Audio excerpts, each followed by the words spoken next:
우리는 앞서 스데반의 순교를 통해서 스데반이 하나님 앞에 순교당하는 그 직전에도 다른 사람들을 원망하지 않고 그들의 자신의 영혼을 주님께 맡기며 하늘 보좌 우편에 계신 주님을 바라보면서 저들의 죄를 그들에게 돌리지 마옵소서 하면서 순교하는 장면을 살펴봤습니다. 어쩌면 초대교회의 공식적인 최초의 순교라고 할 수가 있겠는데요. 이 순교는 시작일 뿐이었고 신호탄에 불과했습니다. 스데반의 순교 이후로 계속해서 엄청난 대대적인 박해가 예루살렘에 일어나기 시작했습니다. 그 중에 가장 앞섰던 사람이 바로 사울입니다. 우리 그 7장 마지막에 오늘 8장 시작할 때도 청년 사울이라고 되어 있어요. 우리가 잘 아는 그 유명한 사도 바울이 처음에 등장하는데 그 사람은 예수 믿는 사람을 강력하게 핍박했던 주동자로 성경에 기록이 되어 있습니다. 그가 얼마나 열심히 있었는지 닥치는 대로 막 집집마다 들어가서 남녀를 막 데리고 오고 감옥에 이렇게 넣기도 하고요. 공문을 받아서 다메섹이라는 나라에 가서 거기에 예수 믿는 사람들 잡아다가 감옥에 넣을 정도로 아주 교회를 박해하는데 열심이었습니다. 왜냐하면 자기는 하나님을 믿는 유대인이었고 예수님은 이단이라고 생각했기 때문에 예수 믿는 자들을 반드시 처벌하는 것이 자기의 필생의 사명이라고 생각을 했습니다. 그러니까 아직 주님을 만나서 회심하지 않았기 때문에 잘못된 열심이었죠. 그래서 정말 예수 믿는 사람들을 엄청나게 박해하고 핍박을 하기 시작했습니다. 교회가 거의 없어질 만한 위기였는데 놀랍게도 하나님은 그 흩어진 사람들을 통해서 복음을 전파되게 하시고 예루살렘에 있는 복음이 유대와 사마리아까지 확산되도록 놀라운 역전, 반전의 역사를 이루시는 것을 볼 수가 있습니다. 사도행전이 상당히 길잖아요. 이걸 강의하면 1년 이상 걸릴 수도 있고 상당히 28장까지 있기 때문에 긴데요. 그래서 항상 머릿속에 사도행전의 구조를 잘 이해하시고 읽으시면 좋습니다.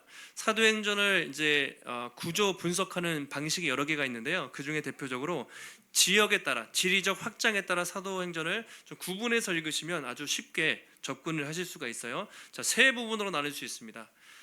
사도행전의 구조가, 자, 1장은 이제 예수님의 부활 승천 나오잖아요. 잘 아시죠? 그런데 그 다음부터 어떻게 되냐면 1장에서부터 8장, 7장 마지막까지가 예루살렘의 복음이 확장되는 내용이 나옵니다. 1에서 7장까지가 스데반의 죽음까지죠. 그리고 8장 오늘부터 이제 12장까지가 유대와 사마리아로 확산되는 장면이 이제 나옵니다.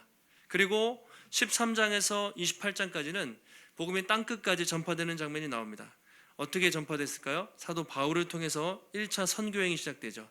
그래서 사도행전을 예루살렘에서 유대, 사마리아, 땅끝으로 확장되는 동시원적 구조로 이렇게 성경을 구분해서 보시면 성경이 이렇게 쓰여져 있고 복음이 이렇게 확산되어 가는구나 라는 것을 잘 아실 수가 있습니다. 자, 저 구조를 여러분 생각하시면서 떠오르는 성경 구절이 혹시 있으세요?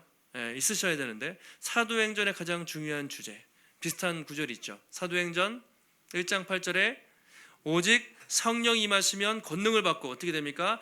예루살렘과 온 유대와 사마리아 땅끝까지 증인이 되리라. 그러니까 사도행전은 처음부터 목적을 가지고 기록된 책입니다. 예수님의 부활을 통해서, 그리고 예루살렘의 복음이 전파되고, 그때는 사도들을 통해서 전파돼요. 그리고 오늘 8장부터 흩어진 성도들을 통해서 유대와 사마리아까지 복음이 확장되고, 그리고 사도 바울을 통해서 땅끝까지 유럽과 아시아 전 지역에 복음이 전파되는 그 놀라운 기록을 사도행전이 하고 있습니다. 그래서 이런 구조를 가지고 복음이 이렇게 확장되는구나, 이렇게 쓰여졌구나 라고 성경을 읽으시면 도움이 되실 것 같습니다.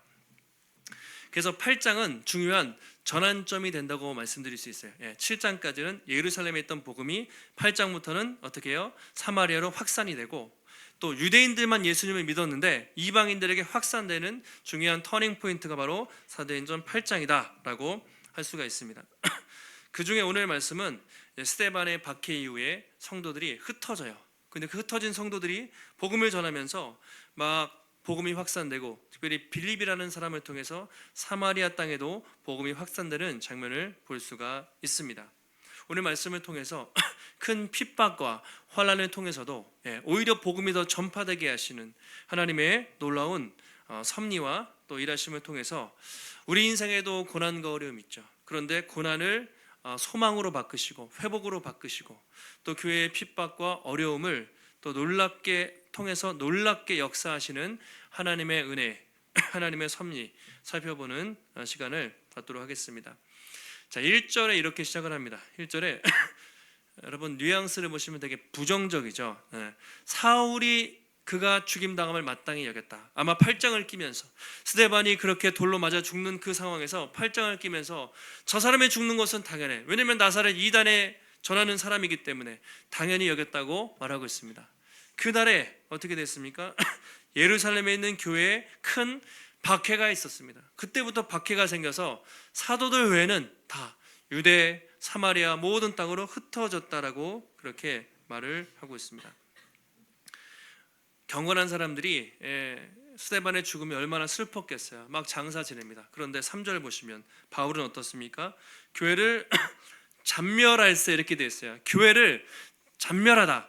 잔멸하다는 뜻이요, 황폐하게 하다, 완전히 망가뜨리다 이런 뜻이 있는데 원어적으로 어떤 뜻이 있냐면요, 짐승이 있어요. 멧돼지 아세요? 산에 가면은 강원도나 이런 산골에 가면 멧돼지나 고라니가 엄청 피해를 많이 끼쳐요. 밭을 농사지었던 거 고구마고 감자고 다 헤집어 놔가지고 막 온통 엉망진창을 만들어 버리거든요.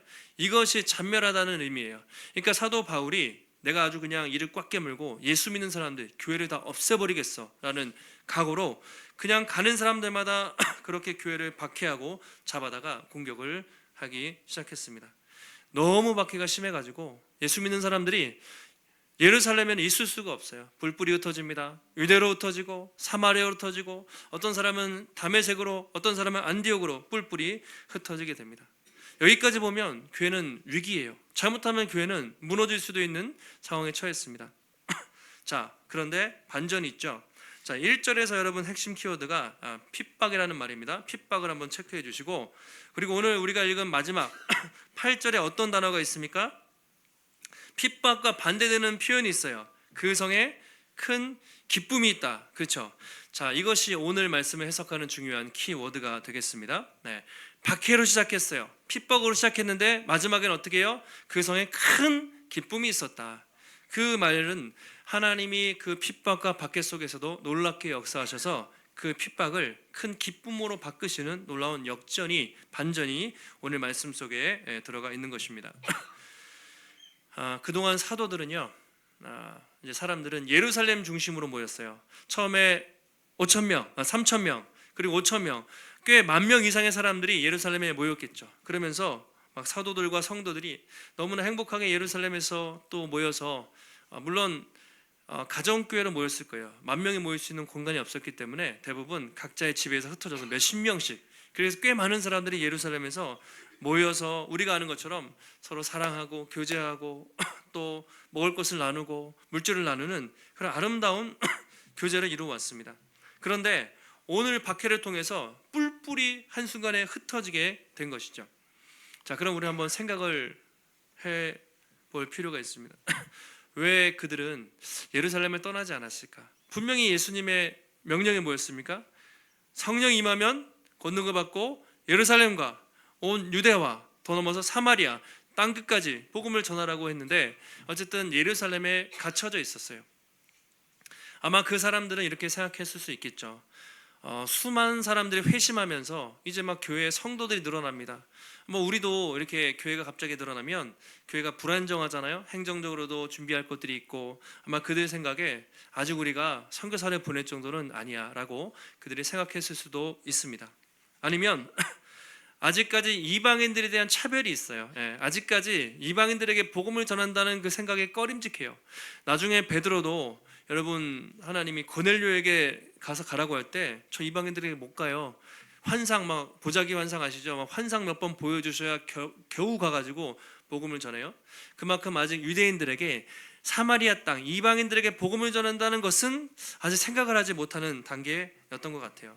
어쨌든 여러 가지 이유로 복음이 예루살렘에 갇혀 있었어요. 땅끝까지 퍼져나가야 되는데 갇혀 있었단 말이죠. 그런데 하나님이 때가 되자 그들을 흩으시고 그들을 통해 복음을 전하십니다. 4절 말씀 이렇게 말하고 있습니다. 같이 한번 4절 말씀 읽겠습니다.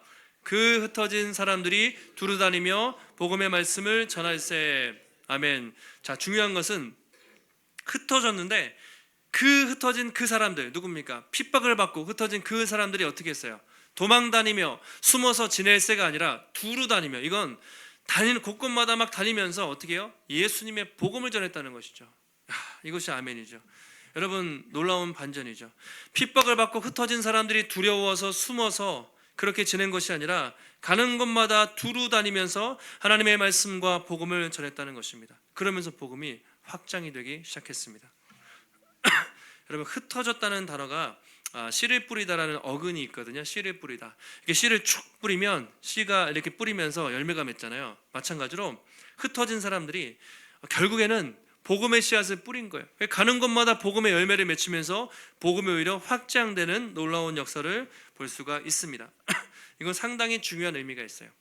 1차적으로는 그동안 예루살렘에 갇혀있던 복음이 이방 지역으로 확산되었다는 의미가 있고, 두 번째는 그동안 사도들이 주로 전도를 했어요.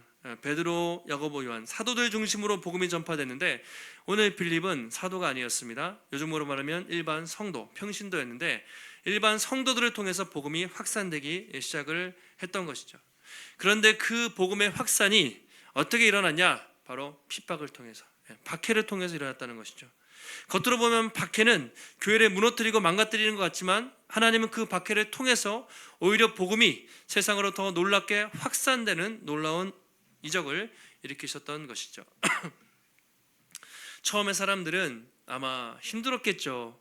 왜 하나님은 이렇게 큰 박해를 주시나? 왜 예루살렘에서 믿는 성도들은 왜 우리는 고향을 떠나서 유대 사마리아로 도망쳐야 되나? 그런 마음도 있었겠죠. 그런데 그들은 낙심하지 않았습니다. 뭔가 하나님의 뜻이 있겠지. 그러면서 가는 곳마다 복음을 가슴에 담고 간 거예요.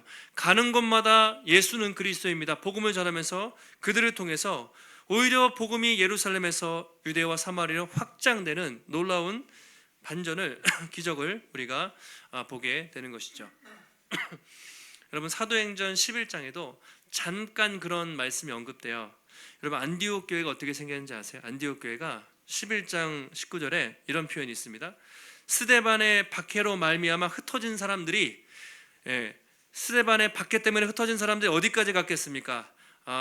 유대 사마리아 넘어서 다메섹, 그리고 더 올라가면 안디옥이라는, 안티오쿠스, 저기 위쪽에 있는 동네인데, 나라인데 거기까지 가서 복음을 전한 거예요. 그래서 거기서 사람들이 믿고, 그때 어떤 표현이 있냐면, 우리 저기 펴보시죠. 제자들이 안디옥에서 비로소 그리스도인이라 일컬음을 받게 되었다, 이런 표현 있죠. 그리스도인이라는 처음 이름이 안디옥에서 생기는데, 안디옥에서 전도한 사람들이 오늘 스데반의 박해로 피해서 흩어진 그 사람들이 복음을 전했어요. 그리고 안디옥 교회에서 사도 바울이 파송을 받고 바울을 통해서 온 세계, 그 당시에 아시아와 유럽 온 지역에 복음이 전파되는 놀라운 역사를 보게 되는 것이죠. 우리가 나비효과라는 말 아시죠? 작게 시작했는데 반대편에서 엄청나게 큰 역사. 시작은 핍박이었는데 핍박을 통해서 온 지역의 복음이 확산되는 놀라운 역사를 우리가 보게 되는 것입니다. 참, 성경을 읽다 보면 하나님의 생각은 우리 생각과 너무 다르다, 차원이 다르다, 우리가 참 측량할 수 없다, 그런 생각을 하게 됩니다. 우리는 하는 일마다 좀 잘 돼야 되고, 기도하는 것마다 바로 응답이 되고, 문제가 해결되면 하나님이 나를 사랑하시고 하나님이 나와 함께 하셔, 그렇게 생각을 해요. 핍박이 오거나 고난이 오거나 당장 기도 응답이 안 되면 참 우리가 힘들어합니다. 근데 성경을 보면 하나님은 때로는 고난과 핍박을 통해서도, 실패와 어려움을 통해서도 오히려 역사하시는 분이라는 것을 알 수가 있어요.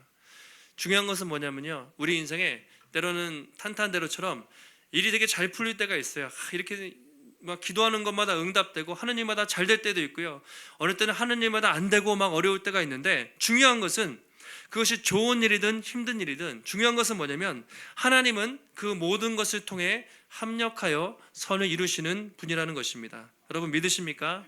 이게 중요해요.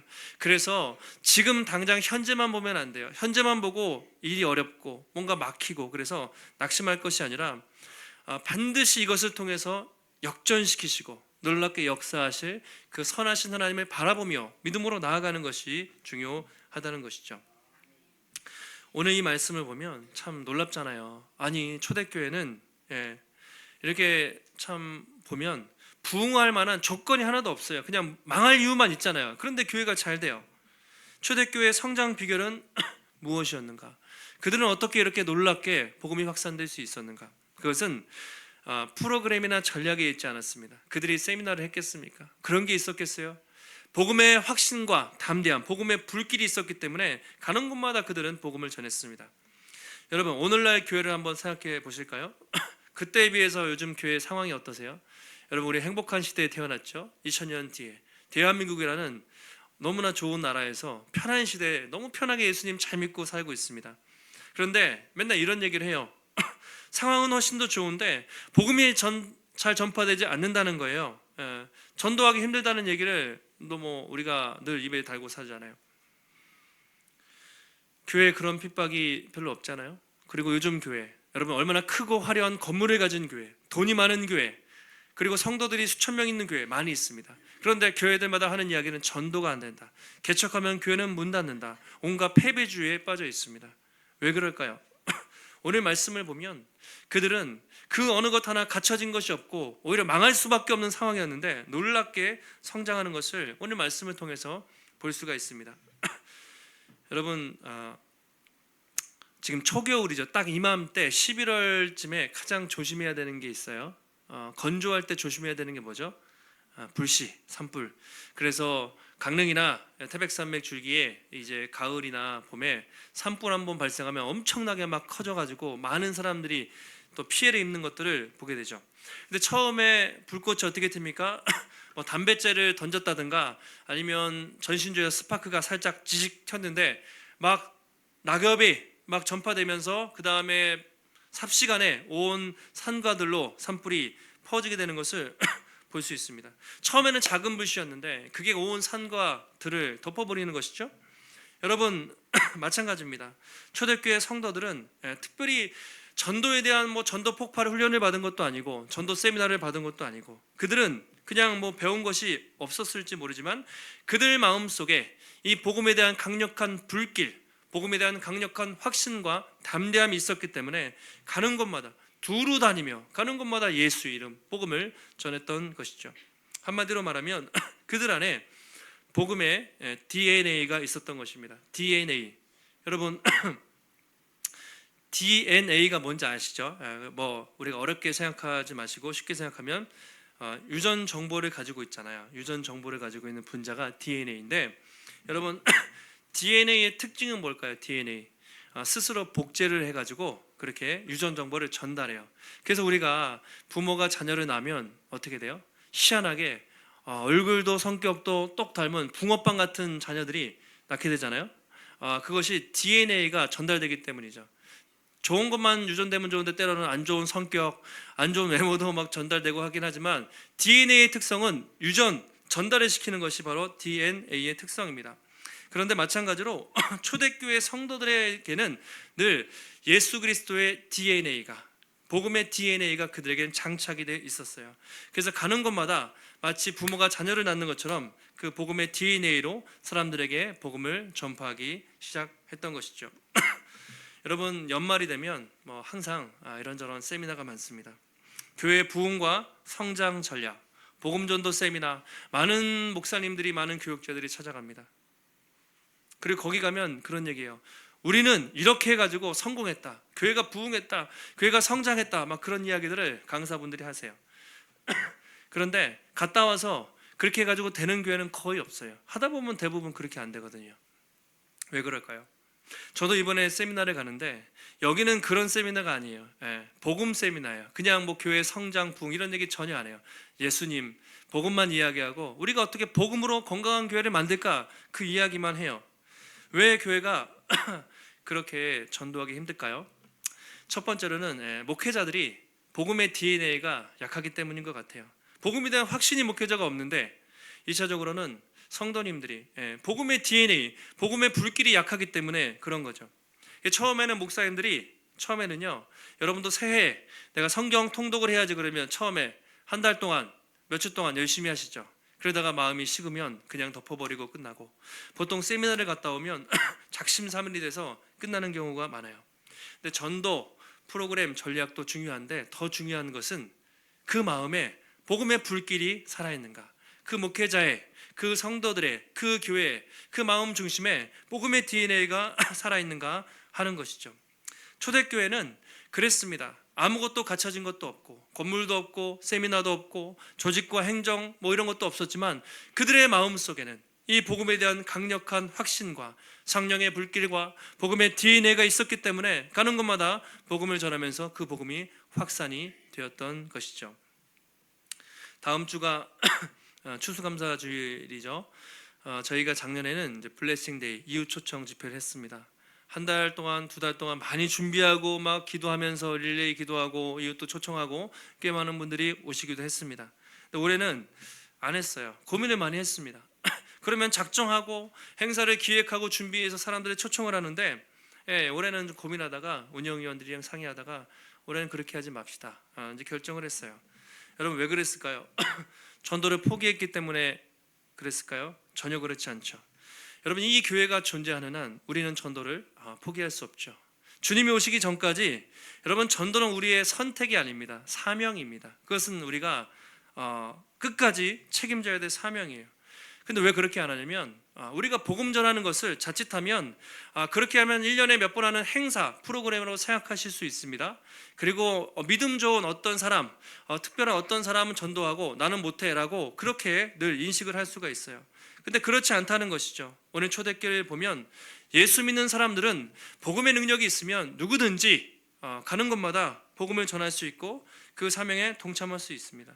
그래서 저는 행사, 프로그램이 아니라 작정해서 막 그렇게 전도하는 것이 아니라 여러분 가운데 복음의 DNA가 살아있어서 자원하는 마음으로 내가 이 복음을, 이 예수를 어떻게 전할까, 그렇게 복음을 전하되기 원하는 마음으로 저희가 그렇게 기도를 하고 있습니다. 다음 주 운영위원회를 이제 하면서 한 달에 한 번씩 하는데요, 책나눔을 해요. 팀 켈러 목사님의 포스트 모던 시대, 탈기독교 시대에 어떻게 전도할 것인가. 여러분 전도에 대한 많은 방법론도 있습니다. 그런데 고민하고 있어요. 이 시대에, 이 삼성 지역에 요즘에 젊은 세대들에 맞는 전도 방법이 무엇인가, 우리가 같이 책을 읽고 기도하면서 그렇게 찾고 있어요. 노방 전도도 있습니다. 관계 전도도 있습니다. 지하철 전도, 파라솔 전도, 호떡 전도, 붕어빵 전도, 소그룹 전도, 여러분 많이 해보셨을 거예요. 저도 수도 없이 해봤습니다.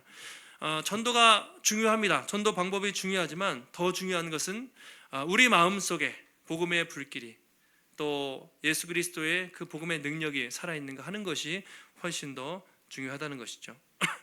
여러분 복음으로 얼마나 충만하십니까?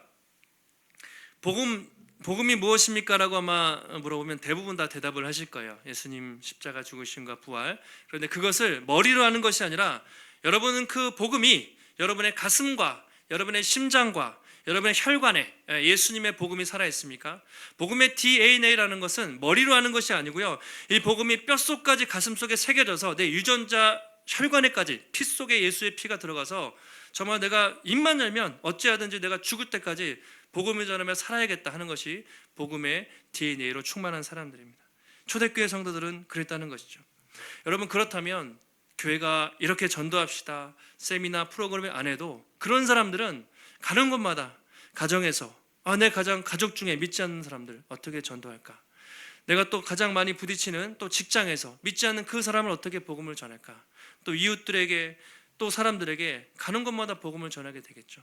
그래서 중요한 것은 내가 얼마나 복음으로 깨어있고 복음에 대한 확신과 복음의 충만함으로 가득히 채워져 있는가 하는 것입니다. 올해는 여러분 12월 성탄절에 24일입니다. CCM 가수를 초청해서 이제 자그마한 콘서트를 하면서 우리도 같이 이렇게 예배를 드리고 사람들이 초청을 하려고 하는데요. 여러분 어떤 행사로 생각하지 마시고 먼저 내 안에 성령의 불길이 살아있고 활활 타오를 수 있도록 여러분 안에 복음의 DNA로 충만해서 여러분이 가는 곳마다 여러분의 가정, 여러분의 직장, 여러분 이웃들에게 예수 그리스도의 그 생명의 복음을 여러분의 삶을 통해, 일생을 통해 그렇게 충만하게 증거하시는 우리 복된 성도님들이 되시기를 주님의 이름으로 축복합니다. 이제 다음으로 빌립이 사마리아에서 복음을 전하는 내용이 나오고 있습니다. 5절에 보시면 이렇게 되어 있어요. 빌립이 사마리아 성에 내려가 그리스도를 백성에게 전파했다. 자, 이제 복음이 사마리아로 확장이 되는데 빌립이라는 사람을 말하고 있습니다. 자, 여기 헷갈리시면 안 되는데요. 빌립은 예수님의 12제자 사도 빌립이 아니라 그 예루살렘 교회에서 구제와 봉사를 위해서 세운 일꾼 아시죠? 스데반을 비롯한 그 빌립입니다. 지금으로 말하면 이제 일반 성도, 평신도라고 할 수 있죠. 그가 간 곳이 어디입니까? 빌립이 사마리아 성에 내려가 이렇게 되어 있습니다. 자, 무심코 지나칠 수 있는데 너무나 중요한 표현이죠. 사마리아, 머리에 꼭 기억하십시오. 사마리아가 어느 곳입니까? 유대인들이 너무 싫어해요. 상종하지 않는, 수백 년 전부터 사마리아 사람들 하면 학을 띠는 것이 유대인들이었습니다. 왜냐하면 사마리아 하면 옛날에 북이스라엘의 수도였습니다. 구약시대에 거슬러 가면 남유다의 수도는 예루살렘, 순수혈통, 자부심이 있었습니다. 사마리아 사람들은 아수르에 의해 망했는데 아수르 사람들이 혼혈 정책을 폈어요. 아수르 사람과 사마리아 사람들이 그렇게 이주시켜서 혼혈하면서 혼혈 족속이 되어버렸어요. 그러니까 유대인들은 아주 싫어했습니다. 우리는 순수혈통이고 사마리아 사람들은 이방인들과 섞인 혼혈이다. 그리고 그들은 사마리아에 성전을 따로 만들었어요. 예루살렘에 남유다의 성전이 있었잖아요. 근데 자기들도 예배를 드리기 위해서 사마리아에 자기들 마음대로 성전을 만들어 놓고 거기서 예배를 드리고 사마리아 오경이라고 불러요. 모세 오경만 그들은 믿었어요. 역사서나 선지서를 믿지 않았습니다. 어쨌든 유대인들의 입장에서는 상종 못할 사람, 정말 꼴도 보기 싫은 사람이 사마리아 사람들이었습니다. 그래서 유대인들이 유대에서 갈릴리는 저 위쪽에 있잖아요. 사마리아가 중간인데 갈릴리를 갈 때 사마리아 지나가지 않고 요단강 건너서 삥삥 돌아갔어요. 그들과 마주치기 싫었기 때문에. 그만큼 상종하지 않았던 지역이 사마리아였습니다. 요한복음 4장에 보시면 유명한 사건 아시잖아요. 예수님이 사마리아 우물가에 수가성의 여인을 만나시는데 그때 성경에서 뭐라고 기록하고 있습니까? 예수님이 유대를 떠나사 다시 갈릴리로 가실새, 자, 유대는 남쪽이죠. 예루살렘. 갈릴리는 제일 북쪽입니다. 그런데 중간에 사마리아가 있습니다. 하반절에 뭐라고 되어 있습니까? 사마리아를 통과하여야 하겠는지라. 이게 유명한 표현이잖아요. 예수님의 의지가 담겨 있잖아요. 보통은 사마리아 통과 안 해요. 돌아가요. 상종하기 싫어서. 근데 예수님은 그 여인 만나기 위해서, 그 여인에게 복음 전하기 위해서 의도적으로 사마리아로 돌아가고 들어가시고 우물가에서 여인을 만나서 복음을 전하시죠. 그만큼 유대인들은 사마리아에게 복음을 전한다는 것이 상당히 그렇게 거부감이 많았습니다. 그런데 오늘 빌립이 어디로 갔습니까? 드디어 복음을 들고 사마리아 땅에 들어갔다는 것이죠. 예전 같으면 일제시대에 조선인이 일본 순사에게, 일본 사람들에게 복음을 전하는 거예요. 어렵죠? 요즘 같으면 이스라엘 사람들이 팔레스타인 하마스에게 가서 복음을 전하는 거예요. 서로 전쟁을 하는 그런 사람들이 복음을 전할 정도로 이 빌립이 복음 가지고 사마리아에 들어갔다는 것은 상당히 놀라운 사건이라고 할 수 있습니다. 그만큼 수백 년, 1000년 가까이 되는 차별과 편견을 깨면서 그 지역에 복음이 선포가 됩니다. 근데 빌립이 가서 무슨 일을 합니까? 5절에 다시 보시면 사마리아 성에 내려가서 그리스도를 백성에게 전했다 이렇게 되어 있죠. 그리스도를 전했습니다. 이게 중요합니다. 복음의 핵심은 그리스도. 여러분, 그리스도라는 말은 헬라어죠. 왕 또는 기름 부음을 받은 자. 히브리어로는 메시아 같은 말이죠. 아시죠? 왕, 메시아. 그래서 빌립은 가는 곳마다 예수가 그리스도이십니다. 당시의 그리스도는 누구에게 칭할 수 있었습니까? 로마 황제 아우구스투스에게만 그리스도라는 칭호를 붙였는데 그가 왕이 아니라 예수 그리스도가 세상의 왕이시고 누구든지 예수를 믿으면 구원을 받고 생명을 얻습니다. 사마리아 땅에서 복음을, 그리스도를 전파하기 시작했던 것이죠. 그리고 그 단순한 메시지에 많은 사람들이 회심하고 회개하고 돌아오면서 사마리아 땅이 변화되는 놀라운 역사가 나타났던 것입니다. 그래서 6절과 7절에 이렇게 돼 있죠. 우리가 빌립의 말도 듣고 행하는 표적도 보고 한 마음으로 그가 하는 말을 따랐다. 그가 하는 뭘 들었습니까? 복음의 말씀을 먼저 들었어요. 그리고 표적과 기사를 보면서 하나님을 믿으면서 따르기 시작했다고 말하고 있습니다. 또 7절에 많은 사람에게 붙었던 귀신이 떠나갔어요. 중풍병자가 일어나면서 병고침의 역사가 나타나기 시작했습니다. 여러분, 이거 어디서 많이 보시지 않았습니까? 바로 복음서에서 예수님이 복음을 전할 때 귀머거리가 듣게 되고 병고침을 받게 되고 귀신이 떠나가는 역사가 나타났죠. 성령의 역사가 나타나기 시작했는데 오늘 사마리아에도 동일한 역사가 나타나기 시작했어요. 네, 빌립을 통해서 사마리아 땅에 드디어 그 어두움의 땅에 성령의 놀라운 역사가 나타나기 시작을 했던 것이죠. 그리고 그 결과 어떻습니까? 8절이죠. 그 성에 큰 기쁨이 있더라, 이렇게 말하고 있습니다. 그 어두웠던 성, 그 절망의 성에 복음이 전파되면서 큰 기쁨이 있었다. 처음에 박해로 시작했죠. 그러나 결론은 기쁨으로 마무리가 되고 있습니다. 결국 빌립을 통해서 복음이 전파되고 많은 사람들이 예수 믿고 돌아오면서 그 성에 기쁨의 축제가, 잔치가 벌어지기 시작했던 것이죠. 수천 년 동안 어두움이 수백 년 동안 붙잡고 있었던 그 땅에 복음의 생명의 역사가 빛이 나타나기 시작했던 것입니다. 뒤에 보면 마술사 시몬 이야기 나와요. 그러니까 마술사, 주술사, 별의별 사람 다 있을 거 아니에요. 온갖 잡신들이 다 있었는데 그냥 예수 복음 전하면서 다 꼬꾸러지면서 막 그냥 예수님께 돌아오는, 동네가 완전히 뒤집어지는 놀라운 역사가 사마리아 땅에 나타나기 시작합니다. 그러니까 복음이 전파되는 현장에는 그런 큰 기쁨과 감사와 찬양이 넘치게 되는 것이죠. 여러분, 우리도 마찬가지죠. 추수감사주일 앞두고 계속 감사 나눔을 하고 있어요. 감사는 나눌수록 더 좋지 않습니까? 여러분, 주보 뒤에 항상 나온 또 그런 것들을 다른 사람들의 감사 제목도 꼭 보시면서 또 기도해 주시면서 감사를 축복하고 나눌수록, 그죠? 더 커지는 것이죠.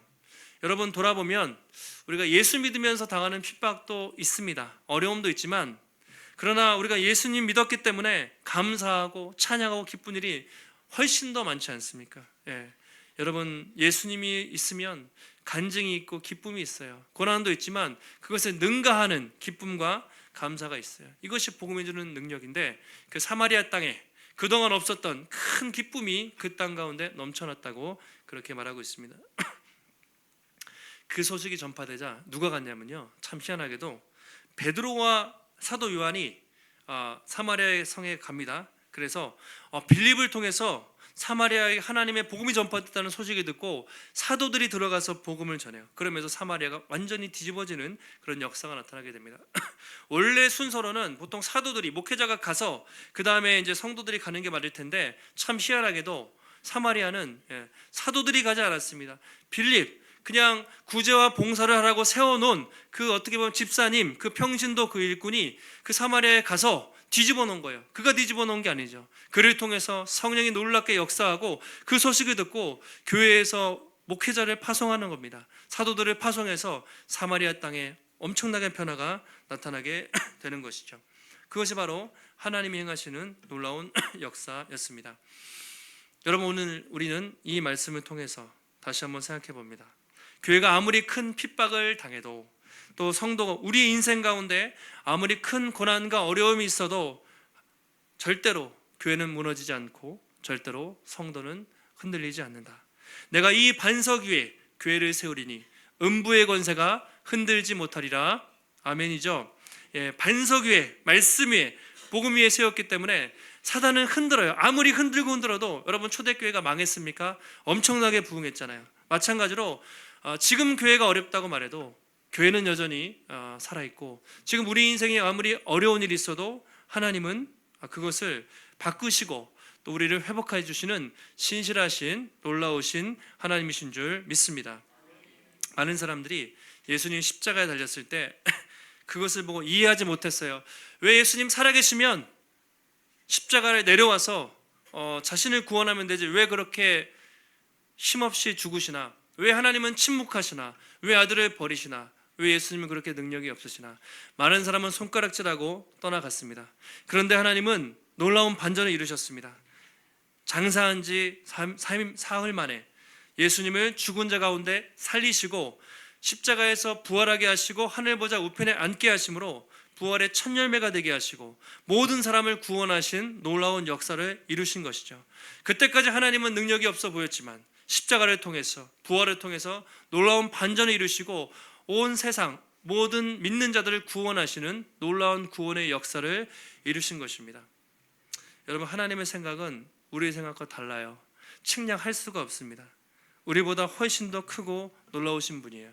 그래서 우리가 지금 우리의 삶을 보고 함부로 하나님을 원망하거나 비판할 수 없습니다. 하나님은 여러분 어떤 상황에서도 악을 선으로 바꾸시고 사단의 공격을 승리로 바꾸시고 또 위기를 소망으로 바꾸시는 역전의 하나님, 또 반전의 하나님이신 줄 믿습니다. 잠깐 우리의 어려움이 우리 인생을 결코 여러분 흔들 수 없습니다. 혹시라도 지금 여러분의 삶 가운데 이해되지 않는 어려움이 있으십니까? 여러분의 가정에서, 여러분의 직장에서, 여러분의 건강, 여러분의 물질, 또 어떤 인간관계, 또 미래의 어떤 것 때문에 인생에 두려움이 있으십니까? 교회를 볼 때 참 교회가 어렵다고 하는데 과연 이 땅의 교회들이 소망이 있을까? 그런 두려움이 혹시 있습니까? 여러분, 오늘 말씀을 통해서 하나님은 지금도 살아계시고 놀랍게 역사하시는 살아계신 하나님이라는 것을 여러분 붙드시고 한 주간 어디를 가든지 무엇을 하시든지 복음의 DNA, 여러분 마음속에 복음의 불길을 잘 가지시고 복음의 DNA를 가지고 가는 곳마다 예수는 그리스도이십니다. 주님은 살아계십니다. 그 복음을 증거하며 또 하나님께 영광 돌리며 살아가는 복된 우리 성도님들, 복된 교회가 되시기를 예수님의 이름으로 축원합니다. 하나님 감사합니다. 오늘도 거룩한 주일 우리에게 허락하여 주시고 또 사도행전 통해서 주님의 귀한 말씀 깨닫게 하시니 감사를 드립니다. 초대교회는 핍박에 시달렸습니다. 정말 교회가 부흥할 조건은 없었고 망할 수밖에 없는 상황이었는데 하나님은 그 놀라운 또 반전을 이루셔서 그 핍박과 고난 속에서도 교회를 부흥케 하시고 회복케 하시는 땅끝까지 복음 증거되게 하시는 놀라운 것을 이루셨습니다. 십자가에서도 예수님은 죽으신 것이 아니라 부활하심으로 놀라운 반전을 이루셨고 지금도 예수 믿는 자는 누구든지 구원받는 생명의 역사가 나타나고 있습니다. 하나님, 우리가 이 땅을 살아갈 때 때론 눈앞에 어려운 현실과 실패와 또 미래에 대한 두려움과 불안으로 우리가 흔들릴 때가 있지만 그때마다 모든 것을 합력하여 선을 이루시는 주님을 바라보며 흔들리지 않고 믿음의 길을 걸어가게 하여 주시옵소서. 우리 마음속에 예수 그리스도의 불길, 복음의 불길, 성령의 불길 주시고 복음의 DNA가 우리 가운데 살아있게 하셔서 어떤 프로그램과 행사가 아니라 우리가 우리의 삶의 모든 영역에서 아니 일평생 예수 그리스도의 복음을 증거하는 삶을 살아갈 수 있는 선교적인 사명을 감당하는 우리 모든 성도님들이 될 수 있도록 주님 붙잡아 주시옵소서. 오늘도 주님 앞에 나올 때 우리 마음과 정성을 다해 귀한 예물 드렸습니다. 하나님, 우리의 중심을 받으시고 주님 앞 귀하게 쓰임받게 하시되 우리 인생 가운데 주님이 우리 삶의 모든 주인이심을 고백하며 우리의 물질, 우리의 건강, 우리의 시간, 은사와 달란트, 먼저 그의 나라와 그의 의를 구하며 살아갈 때 모든 것을 채워주시며 가장 좋은 것으로 인도하시고 선한 것으로 공급하여 주시는 하나님의 놀라운 은혜의 손길을 날마다 경험할 수 있도록 붙잡아 주시옵소서. 한 주간도 승리케 하시기를 간구하오며 존귀하신 예수님의 이름으로 기도하옵나이다. 아멘.